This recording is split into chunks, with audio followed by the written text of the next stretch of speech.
Hello there, just got done watching on Netflix the series called The Haunting of Bly Manor. It came out in 2020. It has 9 episodes. They do have it in 4K, and it is TV for mature audiences. There's language, smoking, and I'd say, I don't know, just scenes that I feel like are more geared towards an adult audience.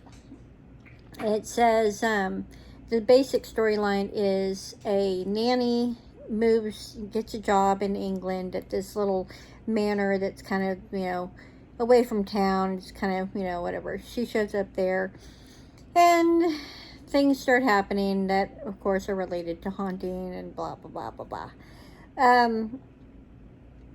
I thought it was really good. We watched it. We binge watched it over a 2-day period. I enjoyed all the performers in it. I felt like it really gave you a lot of depth to each character and really let you get to know them.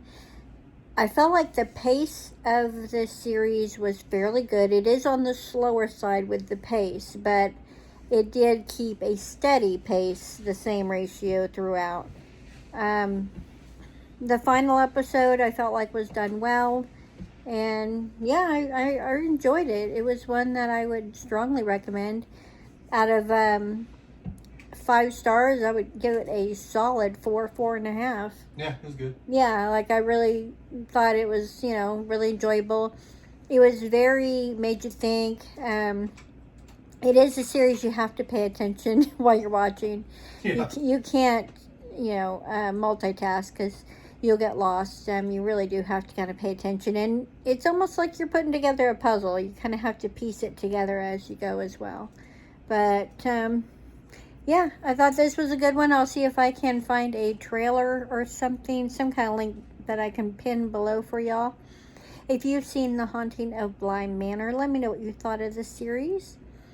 And if you haven't seen it, are you typically a fan of horror series? Let me know. Thanks for watching, and I'll see you in the next video.